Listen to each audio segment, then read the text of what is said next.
Fala pessoal, sejam bem-vindos, começando mais um vídeo com muitas informações importantes. Mas antes, eu peço para que você se inscreva no canal, deixe o seu like e compartilhe o vídeo com o máximo de pessoas. Giro na tela e notícias a seguir.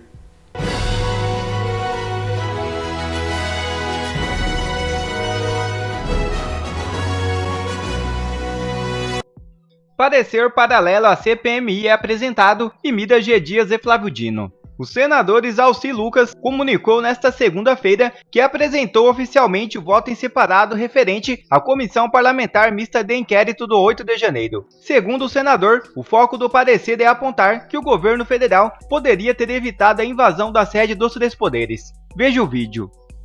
O ministro-chefe do GSI, amigo do Lula, desde o início do ano 2000, sabia de tudo e nada fez. O ministro da Justiça e Segurança Pública, que disse que não sabia, que não fazia nada sem o conhecimento de Lula, sabia de tudo e nada fez. Mas e o presidente Lula? Sabia de alguma coisa? Neste ponto, vale destacar que, inicialmente, o acionamento para a viagem de São Paulo se deu no dia 5, às 20 horas e 27 minutos. Até aquele momento, havia apenas a previsão de realização de uma reunião ministerial no Palácio do Planalto, com previsão de embarque para São Paulo às 18 horas do dia 6. Ora, será que no fim da tarde do dia 6 já havia informações suficientes o bastante para a mudança de planos? De qualquer forma, a viagem aconteceu. Ocorre, todavia, que o novo acionamento de viagens foi feito para Araraquara por intermédio de e-mail datado do dia 7, às 16h43. Ora, se o dia 6 os alertas poderiam suscitar ainda alguma dúvida, no final da tarde do dia 7, dúvida alguma já não mais existia. Vários alertas já haviam sido dados, dando conta de que as invasões dos prédios públicos e ações violentas ocorreriam no dia 8. Mas mesmo assim, a viagem para Araraquara aconteceu. No momento das invasões dos prédios públicos, o presidente Lula visitava o local da enchente, tendo inclusive dado uma coletiva às 15h20. Depois disso, teve tempo ainda para realizar uma reunião às 14h30 com o prefeito de Araraquara, o seu amigo Edinho Silva. Somente às 19h30 o presidente Lula voltou para Brasília. Ora, seria como se não fosse trágico esse enredo. De duas uma.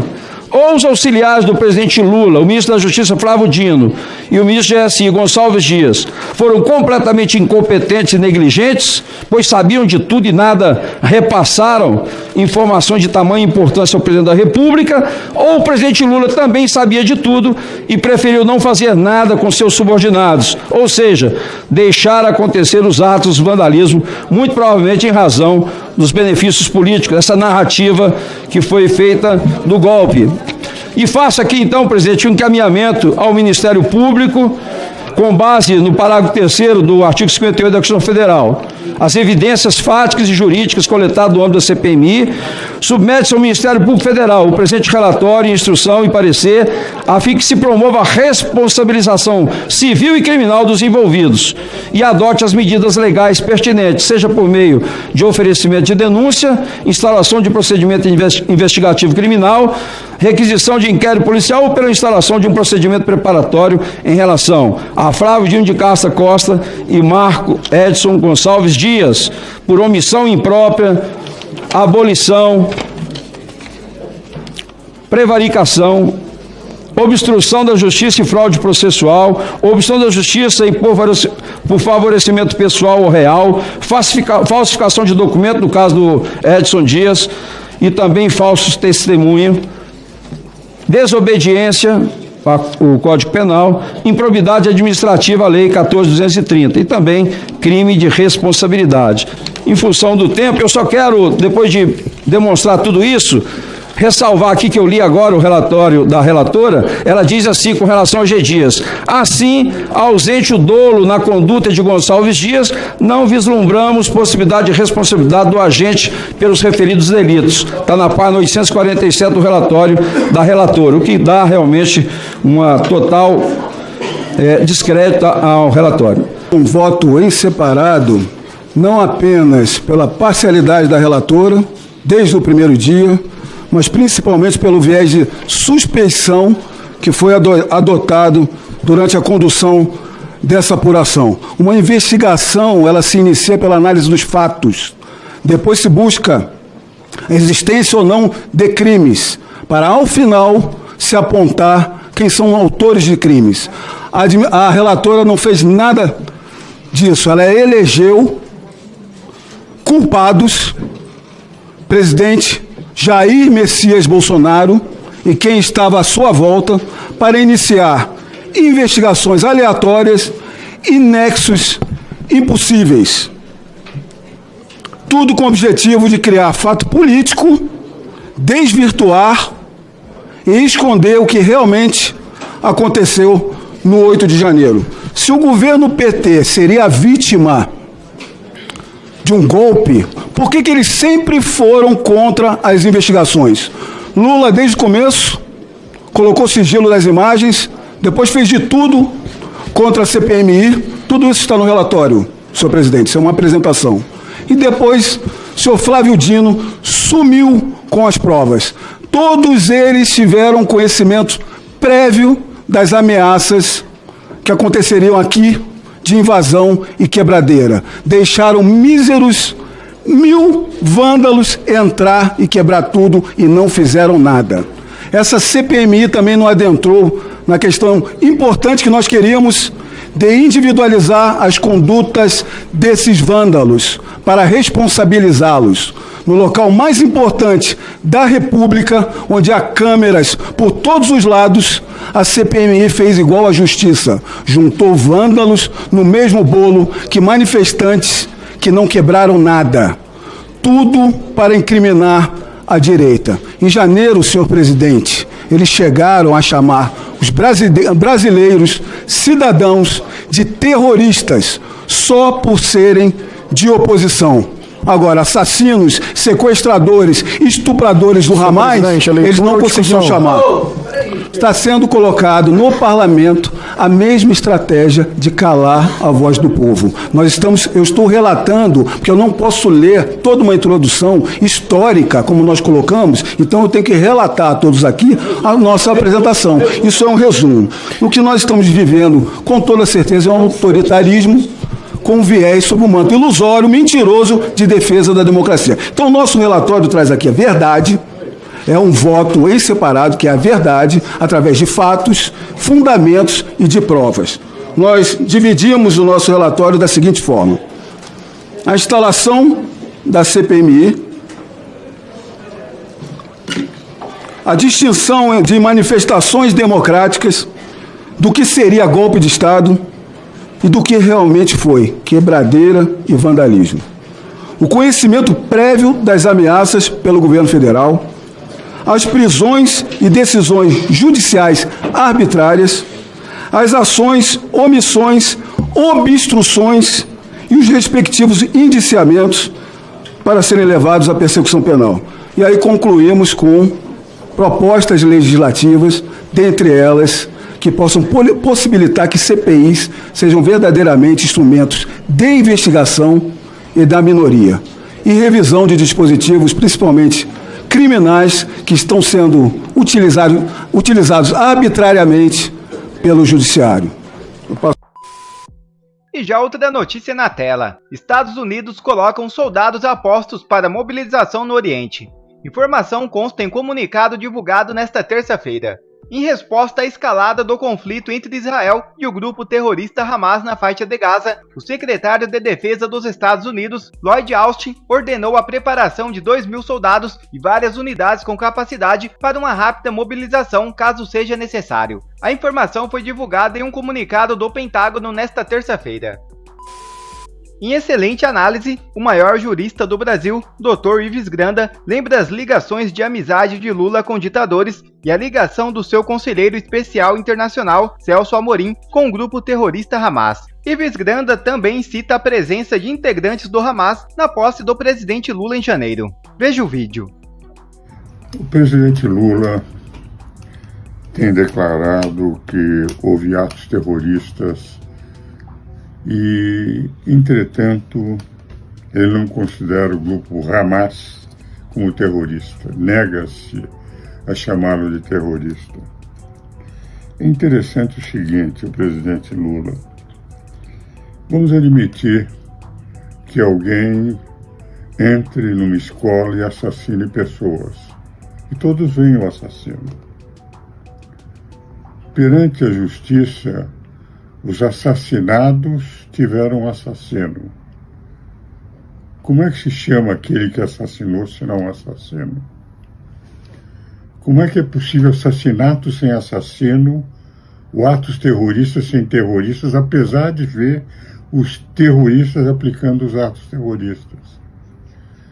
Dizer que houve atos terroristas e que Hamas não é um grupo terrorista é como dizer, há um assassinato com um assassino presente, mas o assassino não é assassino, apesar de praticar assassinatos. É uma lógica que um modesto professor de província não consigo entender, porque a minha lógica é apenas cartesiana. E parece que é uma lógica diferente do presidente Lula, que até eu compreendo. Porque Celso Amorim, seu conselheiro, prefaciou, segundo Magnoli, na Folha de São Paulo, um livro em que o grupo Hamas, um livro do grupo Hamas, dizia que tinham que utilizar todos os métodos para derrubar Israel. Então, tanto Celso Amorim como o presidente Lula sabem dos atos terroristas, mas se negam a chamar os terroristas que praticaram atos terroristas de terroristas. Isso é muito estranho. E é interessante o seguinte, mais estranho porque quando ele chama aquele grupo desarmado, a meu ver, de baderneiros, que invadiram o Congresso no dia 8 de janeiro, como se esses fossem terroristas sem que tivesse havido um tiro, ninguém ferido, e nega-se a chamar aquele que matou 1.300 pessoas desarmadas de terroristas, é muito estranho. É uma lógica que um velho de 88 anos não entende mais, porque eu continuo seguindo a lógica cartesiana, que 2 mais 2 são 4, não 2 mais 2 são 5 ou 3, de acordo com a conveniência daqueles que interpretam a lógica da impressão que estamos com a nova língua de 1984 de George Orwell, em que o grande irmão mudava os fatos na sua linguagem de acordo com as suas conveniências. É algo para meditar. Até porque também me preocupa o presidente Lula. Ele teve a presença, segundo os jornais, tenho eu a impressão, não quero afirmar, mas de que representantes do Hamas estiveram na posse do presidente Lula, que por essa razão também, pela amizade que tem com o grupo, não quer declará-lo como terrorista. É amigo de um ditador notório, perseguidor, que matou pessoas, chamado Maduro, na Venezuela, e recebeu com honras aqui no Palácio do Planalto. É amigo de Ortega, esse ditador terrível da Noruega, da Nicarágua. É amigo dos ditadores de Cuba, a mais antiga e mais sangrenta ditadura que temos na América Latina, que Fidel Castro matou milhares de pessoas em paredões sem julgamento. É amigo do ditador Putin, que iniciou uma guerra de conquista inadmitida pela ONU. É amigo de Xi Jinping, que é um ditador na China, porque na China, apesar de ter uma economia brilhante, porque é uma academia liberal, o governo é um governo ditatorial, comunista.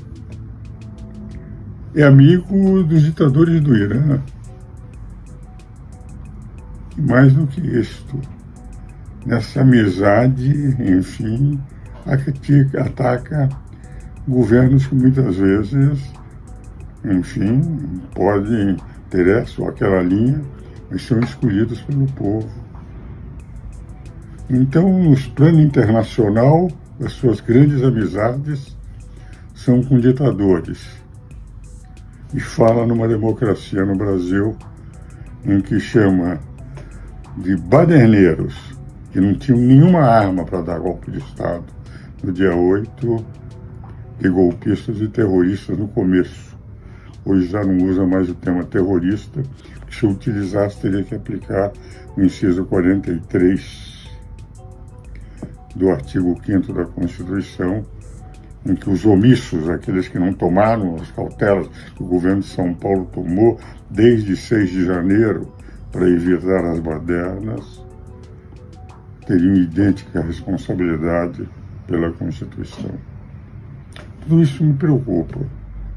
Me preocupa porque o primeiro mandatário do Brasil é aquele que conduz a política brasileira.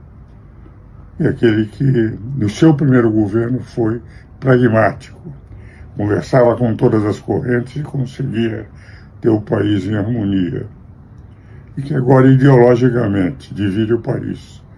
Lembrando-se que 60% do eleitorado brasileiro não votou nele. Ele teve 40% dos votos. 60 milhões de votos entre 150 milhões de eleitores. Talvez fosse o momento de refletir e pensar como presidente da República que o grande presidente é aquele que consegue unir o povo, fazer com que o diálogo se faça numa democracia sem ódios, numa democracia em que, através do diálogo, se aceite a oposição, mas se vive em harmonia, porque o Brasil só crescerá efetivamente no momento em que o povo se unir e perceber que os desafios do mundo moderno são enormes e não uma nação dividida que vai conseguir enfrentar. Gostaria que deixasse de ser o ideológico que é atualmente, para voltar a ser o pragmático que foi no seu primeiro mandato. Já outra notícia na tela, e mais uma manobra para regular as Forças Armadas, mudança em lei prevê impeachment de comandantes e militares reagem. É isso mesmo. A proposta de reformulação da lei do impeachment, apresentada pelo presidente do Senado, Rodrigo Pacheco, tem mobilizado a oposição de militares por prever, entre outros pontos, o crime de responsabilidade para comandantes das Forças Armadas. A reclamação dos militares também ocorre por receio de brecha que permite os comandantes serem julgados em duas instâncias, a civil e a militar. As informações são da Folha de São Paulo. O projeto de lei continua em fase inicial de discussão, mas a entrega da relatoria ao senador Everton Rocha, vice-líder do governo Lula, foi vista como um sinal de que Pacheco quer dar andamento ao tema. Desde então, militares já procuram o gabinete do relator e apresentaram emendas para tentar alterar o texto. Um dos pontos mais criticados é o que prevê impeachment do comandante da força em caso de manifestação política partidária.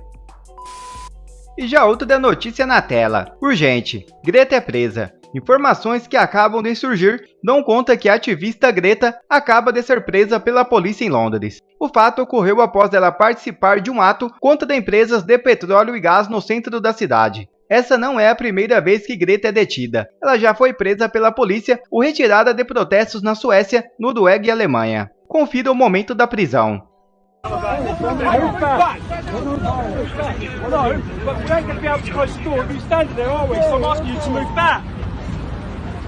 Welcome to the UK, Greta.